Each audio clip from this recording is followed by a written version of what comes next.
coming down to your event. Andrew Cass is in the house, guys. I'm really excited Hey, about. Azar, how you doing? I am doing great, fantastic. It's a blizzard out here in Canada, but I'm inside my room.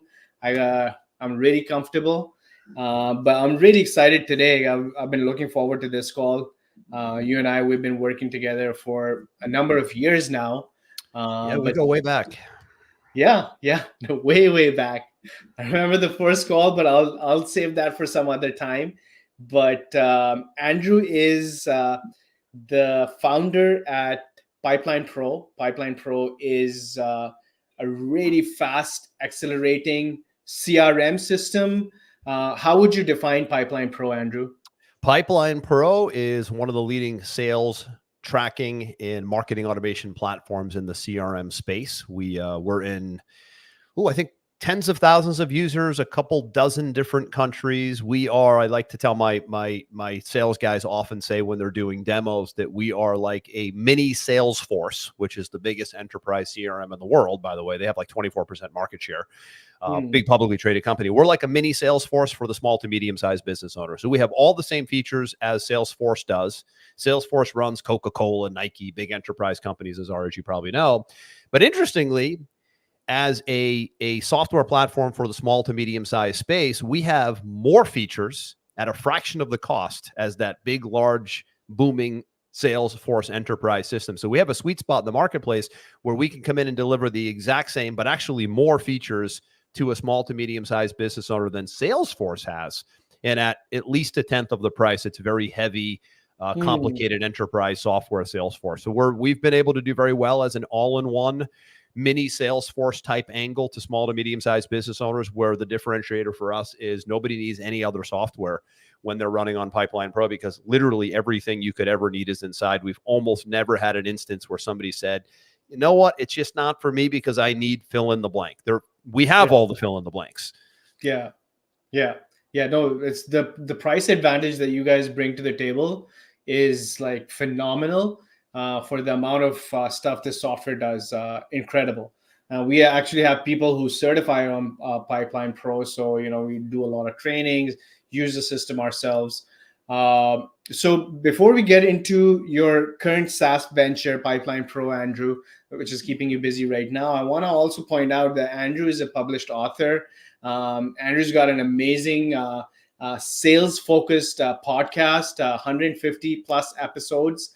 I don't miss an episode there. I consult with Andrew on the sales side as well. So I'm really looking forward to talking to you a little bit about Andrew. Maybe you can kind of shed some light on how you got to the point of starting Pipeline Pro, like a little bit before history, so to speak. Sure, happy to. Yeah, so Pipeline Pro was built because it served a current need that we had. My team and I, in working privately with clients, we did a lot of sales funnel work and copywriting work, and I've done a lot of speaking over the years where I've always spoke and trained and done client work surrounding sales and marketing, specifically internet marketing, with a focus on sales funnel.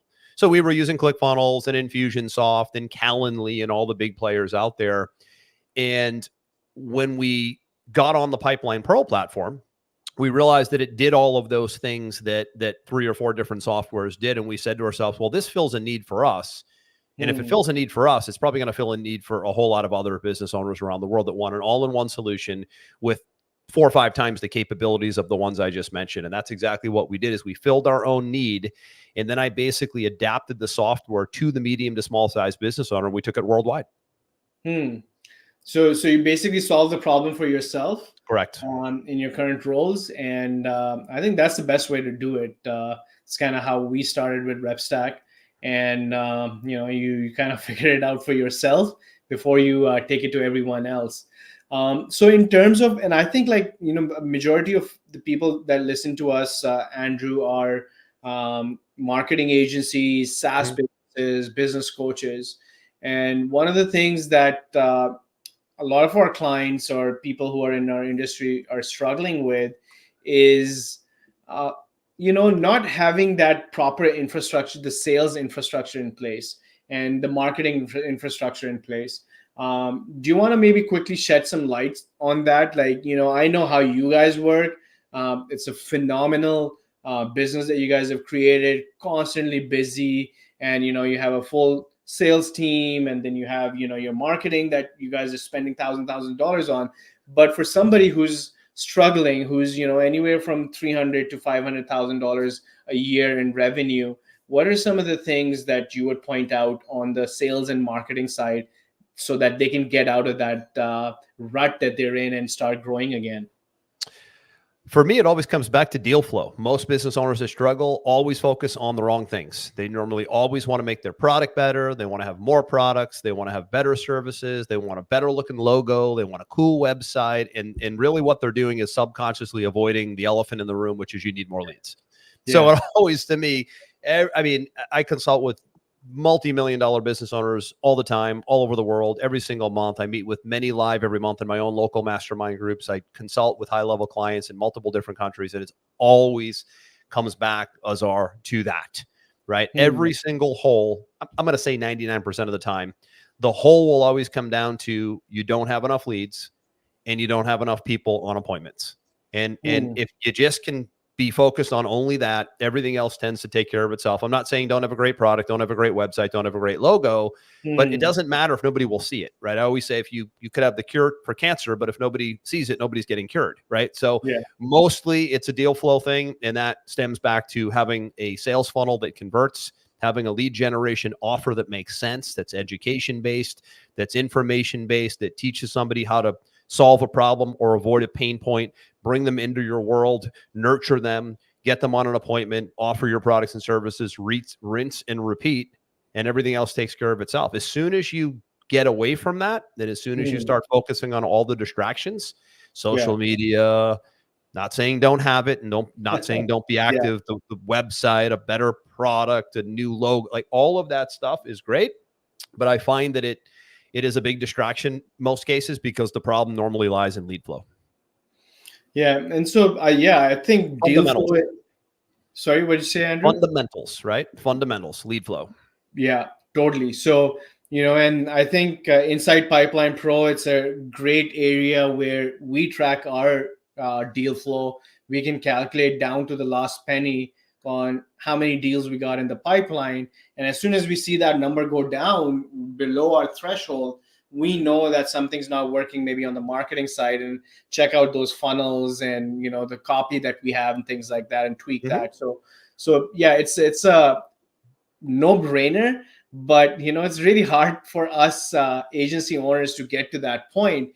And like, maybe if you can explain to me, give me maybe one or two campaigns that every agency or every SaaS business should be running, like just like you talked about, right? The fundamentals, appointments on the calendar, we get to that. But before that, what's that maybe one or two fundamental campaigns that everyone should be running? Just two, one for leads and one for appointments, right? To keep it simple, you could always evolve from there, right? But if you wanted to build a simple setup for, I'm guessing, Azar, I know you a long time, your audience is mostly agencies because you guys are essentially providing VAs to agencies for the most part, but I know you do it for a lot of businesses worldwide, but I know a lot of your agencies are using High Level. We're built on High Level's ecosystem, right? So it's the same tech, same software. And there's no better system to be using to manage everything that I just mentioned. But I would always start off with two things inside of the High Level platform or Pipeline Pros platform. And that would be having a funnel in which leads come in and leads are spoken to in a workflow or a campaign. And then as soon as those leads make the leap to booking an appointment or a strategy session or a discovery session, then they would get removed from the first campaign because they're not a lead anymore. Now they're an appointment, and they would get moved to an appointment confirmation campaign that is structured in the right way, which gets them to show up. That's a big piece of, it's one thing to get them on the calendar. It's another thing to get them on the appointment, right? So that workflow campaign, if structured the right way with countdowns of emails and text and maybe a case study in the middle, and hey, I'm looking forward to meeting you at 4:00 next Tuesday. Here's a quick case study from Azar, who we've been working with for 2 years. I thought you might like this and just might give you a little bit more info. Or here's a PDF of the things we do in running, I don't know, Facebook ads. Just social proof in credibility leading up to the appointment increases conversion rate of showing up for the appointment. But in its simplest terms, it's those two things. Lead comes in, lead follow-up campaign, deliver the information you said you were going to deliver, follow-up, third-party validation, case study, social proof, obviously with the goal of getting them onto the appointment, and then obviously with the goal of getting that appointment that booked onto the Zoom session to ultimately be sold. It's not any more complicated than that, but people make it way more complicated than that. Yeah. And they sit and they freeze and they want to have like, I need 6 workflows and I need 3 pipelines and I need 150 autoresponders. And I'm like, no, you just need 2. You just need leads, appointments, and you just need 3 emails on each to get started. And now you're live and you can course correct and adapt and it can evolve as you go. That's how I approach everything. That's how I approach fitness. That's how I approach nutrition. That's how I approach financial planning. That's how I approach lead generation. Is what is the quickest, simplest, most effective fundamental proof of concept that I can nail in to get live, to get the habit going. And then I can build on the habit and I can build the house from there. What a great way of explaining it, Andrew. I love it. Keep it simple, do the basics, and there's no way you're not going to get results. What's a good lead magnet? Just an example, maybe 1 or 2 off top of your head. Because normally anything really video. Like you've been creating content for a long time, so it might be easy for you. But for people who may not have that experience, what like a basic good lead magnet? Andrew? Normally something that's video based. So we do a lot of private copywriting and design and funnel work for members in Pipeline Pro. It's something we have a whole division. We actually have an agency within the software company, as you probably know, right? Where when we bring our members into Pipeline Pro to use our software, we just know, and I know from being in the space for this long, that the great majority of them are going to need help with tech or help with sales funnel and help with the lead generation conversation we're having. So we build it all out. So we build the same format I just mentioned, right? We build a 15, 20-minute presentation, mini webinar, so to speak, under 30 minutes. Nice. It could be, learn the 7 ways to lose 10 pounds in 30 days. Who the heck knows, right? Yeah. Right. Something education, information based that gets somebody to sign in, grab the information, get a small win right now, just with the information, build credibility, and then ultimately book an appointment to learn more and ultimately learn about the service that can be sold by that person. So we're always looking to build a quick presentation that gives somebody a quick win, a quick piece of information that helps them to avoid pain or gain pleasure, whatever the angle is. And that begins the list building process, the lead generation process. Very few businesses, believe it or not, today have this. I've been in the internet marketing space since before Google was even a search engine, before Facebook was even an idea, and before video even existed. And this is what we did in 2004. In 2005, when I was just coming online, I mean, there was only one search engine. It was Yahoo. That's all we did. And it's the same thing. Lead generation. Can we give them a free report, a video, a demo? We do demos with the software, a webinar, a video sales letter. It's nothing. It hasn't really changed all that much. It's finding that mechanism that works for you from a lead generation standpoint, right? For example, if I was advising you, the owner of your company, you guys came to me and my team and you were like, we're just not getting enough leads. What should we do to amp up our lead generation? I would say we need to figure out a way to educate people on the power of a virtual assistant. Why a VA versus a W-2 employee? Let's say if we were marketing into the US, it would be a no-brainer. And in fact, the big companies have already caught on, because I can't even tell you the last time I called American Express or AT&T and got anybody in America on the phone. So they're already onto it, the big companies. Yeah, right? They don't even actually hide anymore. They don't hide it anymore. I have Google reps calling me from India with their local Indian phone numbers. Exactly. So that wouldn't be a big sell. In fact, when I work privately with clients, I say to them, you're crazy to have this all-in W-2 in-person, full salary, full benefit business. You need to have a hybrid model where, and I would probably do a presentation like this for you guys, right? Is we would teach them about the hybrid hiring model, where you've got your key lieutenants, maybe who are W-2 employees working for the company. And then you have your VAs around the world who are coming in and being your tech people or your marketing people. And when you show that difference of having a couple W-2s and a couple VAs and 1099s, and you start to balance that out, what happens right away? I don't have to ask you. You immediately cut payroll in half. That's a huge cash flow saver. And in a lot of cases, you're going to increase efficiency, because you're going to probably find that you get a better output in certain roles from a VA than you would from a W-2 employee, and vice versa, right? But going all in on one or the other, I would sell against that if I were building a lead generation campaign for you guys. Now, wouldn't that be a compelling 15 or 20-minute video webinar presentation to hear about? I'd be like, wow, you got my head spinning. I got to meet with these guys and figure out how to get some of these VAs in here. That's what you want to elicit. You want to elicit that sort of excitement, and wow, I've never heard it put this way before. I have to connect with these guys. That's Mm, tough to do, by the way, to mm. create that I can't look away moment to the prospect or that excitement of, wow, these guys got my head spinning. I have to meet with them, right? Isn't that like, that's a nirvana moment for lead Yeah, generation?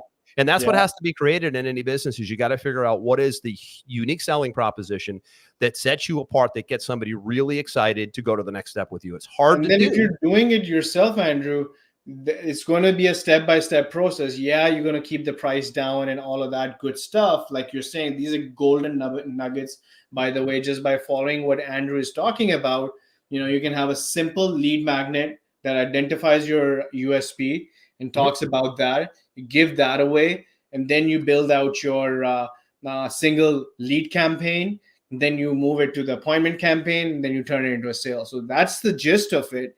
But to get to a point where like you're turning into a well-oiled machine, that's going to be some trials and errors. But like what I would also recommend is working with an agency and a software development company like Pipeline Pro, because because I think you guys have that white label service, Andrew, where a client can come in just for your software, but you guys can set up all of these things. Like you can take over the agency role and do all of these things, because now you're buying speed, right? Like the Yes. thing that would take you a year or 2 years, you can do with a company like Pipeline Pro in the next 90 days, right? So if you can buy speed, I highly recommend working with professionals like Andrew. Like it's a no-brainer. Yep, exactly. And we do that, right? We're actually a hybrid software platform where we are a software platform. We've talked about this, but we're also an internal agency for our software users because we know that they're going to get into the tech, and many will be fine, but others will need accelerated services that that Mm, amplify the tech. And that's mm, exactly what we put in place. So, interestingly, when I look at my revenue every year, Azar, it's very interesting. It's mm. 50-50 right down the middle. Maybe it's 55-45 at times, but for the most part, Nice. 50% of the revenue comes from software income, subscriptions, onboarding, initial fees, and the other 50% comes from agency fulfillment services. So we have a very stable, balanced portfolio of a business model where we have the best of both worlds, the best of the SaaS world and the best of the marketing agency world. And Mm. that's something that I've deliberately put in place over many years. And it really, for us, it creates a stable business model, but it also makes us more valuable to our users because, to your point, we can actually build their entire marketing system for them once they're in our platform. And we don't do that for anybody outside of the Pipeline Pro ecosystem. I think that's very exciting, man, because I can tell you right now that, and I want to talk to you about this, like, how you guys manage your churn and things like that.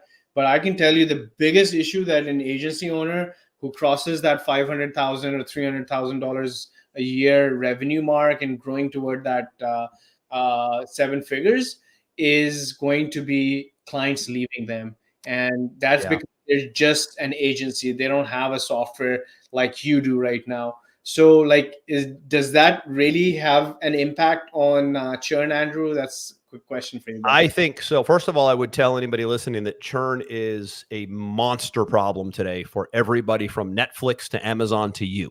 So don't Hmm. think for a minute that you're like this churn machine and nobody else is experiencing this. The reason that's the case, not to be negative or pessimistic, is because there are so many options today. So we've gone from the information age to the information overload age, right? Hmm. So we have a lot of subscriptions, a lot of information, and a lot of choices, and that leaves people a little bit fragmented at times, and they give a little attention here, a little attention there, and then they check their credit card statements and they say, well, why am I paying this, this, and this? And, Yeah, I and hear we you. all deal with that, right? So Yeah. that's something that you will never not. That's not going to get better. If anything, it might get worse or go sideways, right? So that's number Yeah. one. Number two, if you're an agency, to your point, and you're just an agency, you're an email away from someone canceling your service. You and I Mhm. both know it. I don't care how good your contracts are, right? Yeah. Go ahead and sue them. You'll be in court for the next 4 years, right?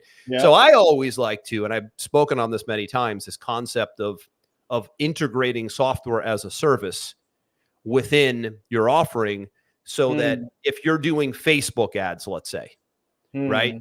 Those Facebook ads are being done by you, the marketing team, let's say, but if you brought software to the table in which you ran the ads from, and they had a dashboard and a portal, and they said, hey, I don't want you to run my ads anymore, but I really love the software that allowed you to run my ads. You could say, fine, you don't want to be on the retainer anymore, but it's $200 a month to keep the software and you pay us direct. And now you have software income in addition to agency income. And it works really well as a value add coming in. And it works very well as a downsell when people are leaving, because they're all going to leave eventually. Rarely does somebody stay on a retainer for multiple years in big numbers. You're always going to have your 80, 20, 90, 10 who stay on a retainer indefinitely with you. But what do you do with the 80 and the 90% who are done in 6 months or who are done in a year?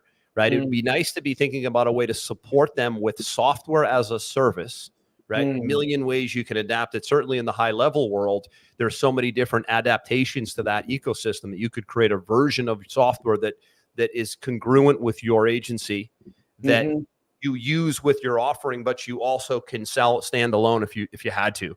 Right. There's a lot. You're only limited by your own creativity on building software into your offering and having it as a standalone income if you want it. Yeah. And using it as a retention tool. It's as a retention tool and as a retention tool for people when they come off retainer, they could technically stay on SaaS or vice versa. Yeah. Right. Yeah. And we do it the other way as well. We're $300, $400, $500 for a small business. That's a no-brainer.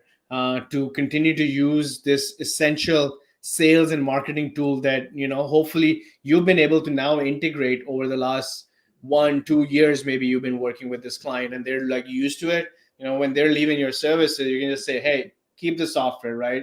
We only want $500 a month for this.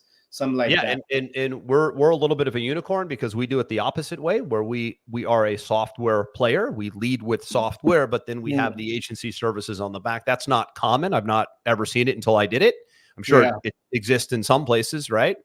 Yeah. But the other side of it is you're an agency first. I know that's mostly your audience, and you figured out a way to two things. You could figure out a way to do what we just talked about, but you could also figure out a way to lead with software.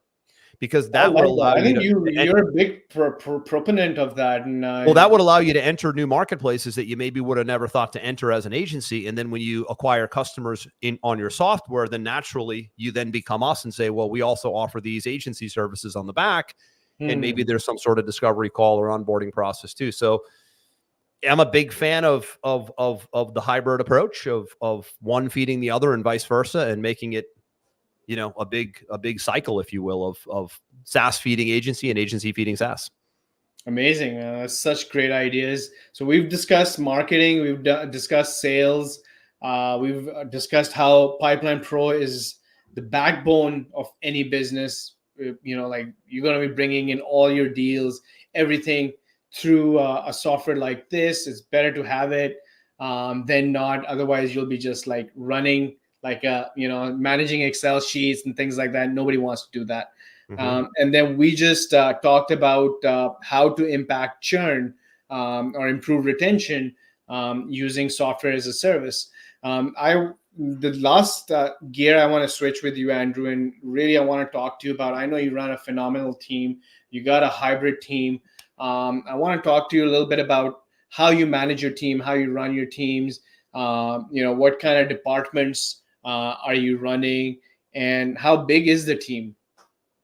Yeah, sure. My team is, first of all, I don't have any W-2 employees. So my team's all virtual. And a large chunk of the team comes from you guys at RepStack. Another chunk comes from Philippines. Another chunk comes from Venezuela, little Canada, a little bit of US, but nobody's on premises working as a W-2 employee. So my payroll is probably a third or a fifth of what it might be if I was a Fortune 100 or Fortune 500 style software company, right? That's crazy, man. Our research, Andrew, is showing anywhere from 30 to 60% of a normal agency is going towards payroll.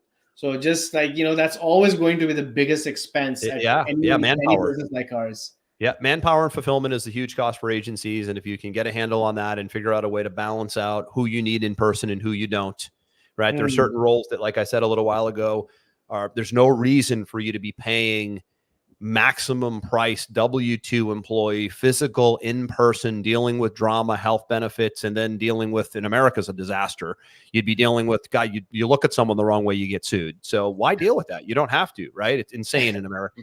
Canada's probably not much better, actually, right? But yeah, I was doing this consultation, just quickly, an anecdote here. I was talking to this person who has a 10% all US based team. And this guy was like, poor guy was just like sinking in his seat. I'm like, what's going on, Nick? And he's like, man, I'm just like struggling, right? Like I'm making no profit. 10% team, he's spending, he's maybe $1 million agency. $750,000 of that is going to pay his payrolls. Wow. And the quality of this team he mentioned, he's like, I'm paying all of this, but that's not the kicker. The kicker is that I talked to my media buyer the other day, and I asked him to do this extra graphic design thing or something else that I wanted to work on. He's like, you didn't hire me for that. And that's the attitude you're getting for a That's 60, the North American $70,000 attitude right employee. there, buddy. 60 to 70 grand a year you're spending on this employee, Yep. and that's the attitude you're getting. It's not even a mission driven person. They're just there for the paycheck. That's right? right. That's the baseline. And those right days there. are over. That's a North American attitude. That's a Western world attitude, unfortunately. Yeah. And I'm not saying don't have lieutenants and key people on premises, because That's very naturally important. I think you do that really well.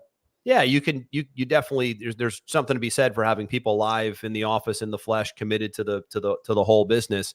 But there's so many that you don't need to do that with, right? So the point is the balance there. But just for me, the way I've always run companies, I've not needed to have any physical people as employees on my payroll in place. So it's all VA at this point. I think our team is 12 to 14, somewhere in that range.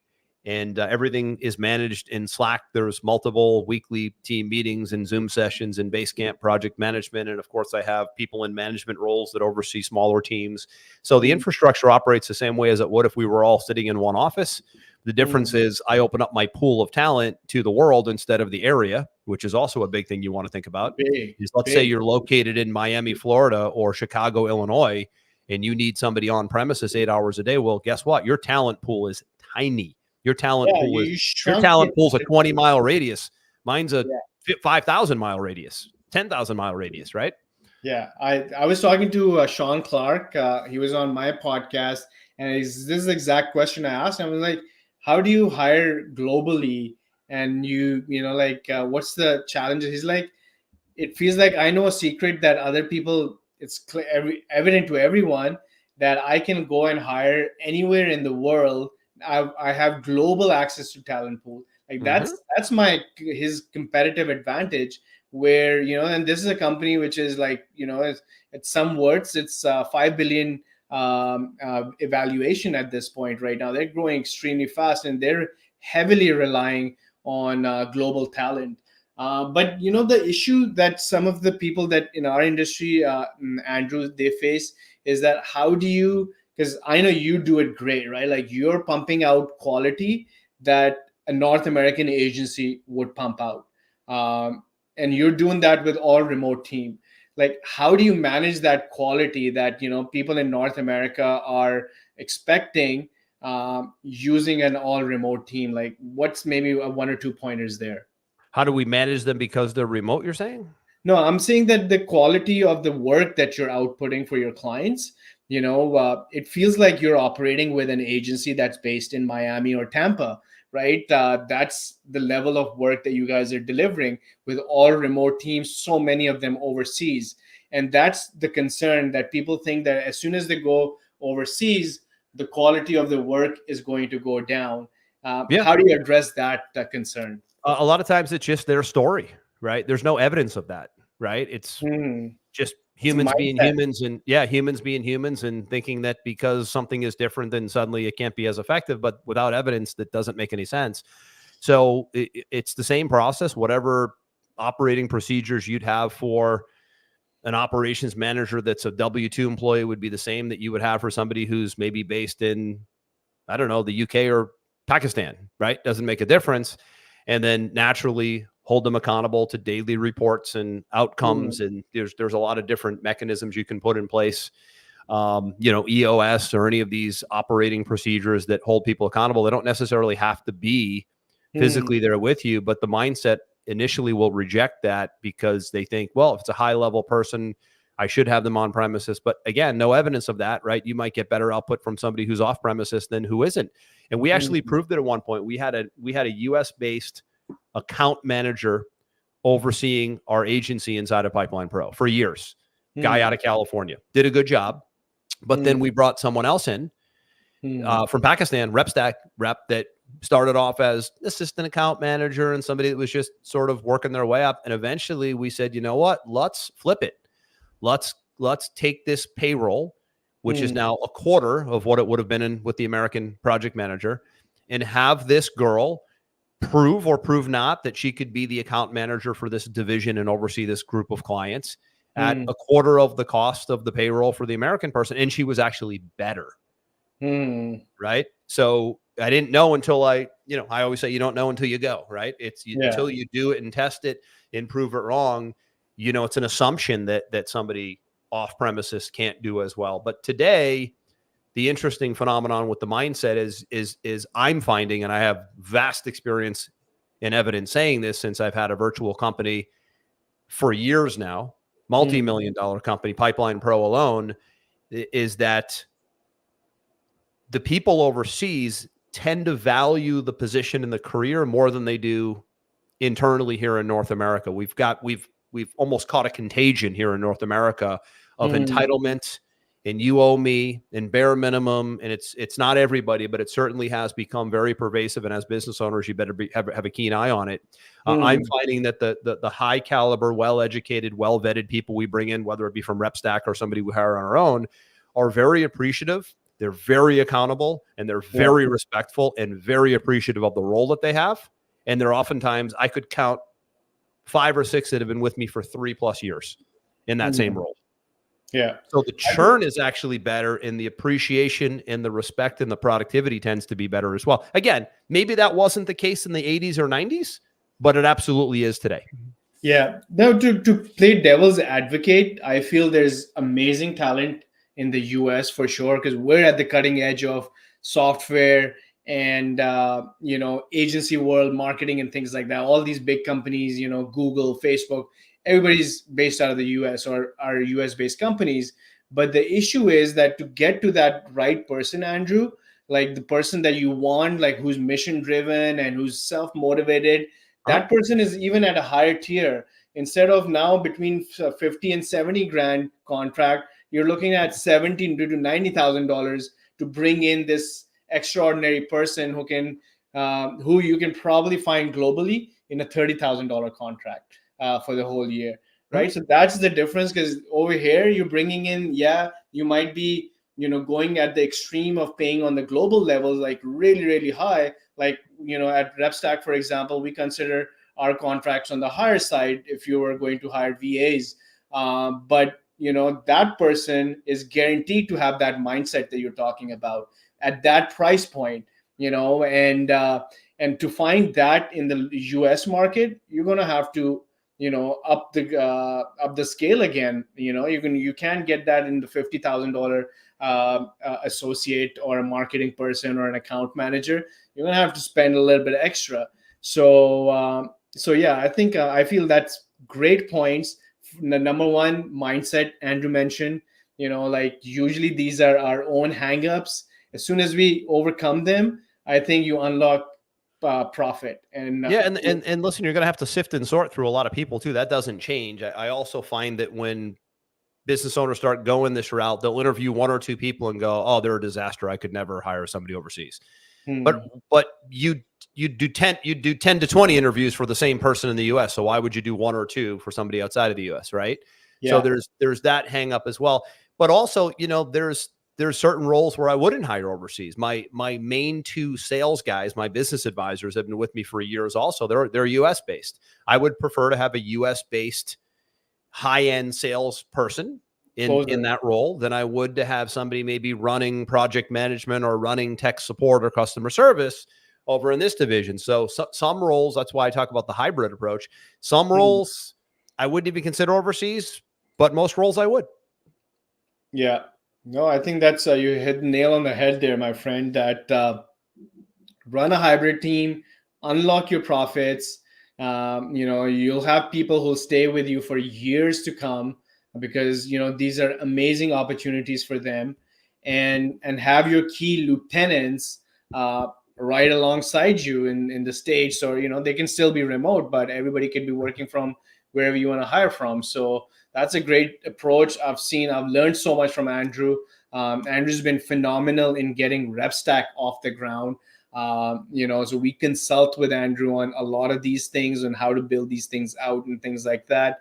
And, I can't recommend Andrew enough. Check out Pipeline Pro. How can people reach out to you, Andrew, if they want to sign up for Pipeline Pro? I guess they go to your website, but what about the other service? That's what I'm really interested in, the services that you're providing to set up the Pipeline Pro accounts. Yeah, GoPipelinePro.info, www.gopipelinePro.info is our corporate website. So anybody can go there and see a lot of information on us, on our platform. We don't offer any of the services I just mentioned, anybody that is not a Pipeline Pro user. So the benefit to the Pipeline Pro user is they get to leverage 50 plus years of experience led by me and my team with copywriting, design, programming, Pipeline Pro, sales pipeline setup. So those services are only reserved for Pipeline Pro users. So if you're not a user and you want to become a user, you could go to gopipelinePro.info. We make it simple for people. We do a $37 one-time lifetime license to get access to 8 core business growth features, which gives somebody a very nice foundational platform that they can use as is with no monthly fees, or they can add whatever outbound services or integrations from the outside that they want to. So we make it very flexible. We do things very differently than most tech companies, where most tech companies will sell you a 14-day trial, and then after 14 days, you're on their highest package. And then at that point, it's a lot of chasing people and whatnot. But we just make it really easy. We give somebody a phenomenal, like I said, 8 core business growth features: full funnel builder, full website builder, full sales pipeline tracking, contact manager, reputation manager, full blogging system. I mean, everything you could need, calendars, booking system, all you could need to run a business right there alone. And then we make it flexible for somebody to add features such as email, text, and voice, and unlimited users or outside integrations from there. So we do a 2-step, not a 1-step, which is very unique. Also a hybrid model, right? I tend to take a contrarian approach, if you haven't noticed, to most things, right? So that's a very contrarian approach to software, is let somebody use it without a lot of risk and without a lot of commitment, and then determine if they want to commit later. Yeah. That's, I don't know, like, if I should call it a lead magnet, but if somebody had one but like that, I guess you could call it a customer magnet, because it's not a lead. Like we're actually, we want you to be a customer, but we want you to taste test the software, and we want you to get inside and see the functionality and experience it before you commit to it. Love it, Andrew. This was fantastic, man. I'm so glad that we got to do this. This is going to be such an amazing value add for so many people listening in. And, I can't wait to connect with you more this year. And, I think you're having an event for a mastermind that you're running for your clients. I'm really looking forward to attending that. And thanks for doing everything, man. Thanks for taking the time out today. Enjoy the rest of the day, and we'll talk to you soon. Thanks for having me. Thanks.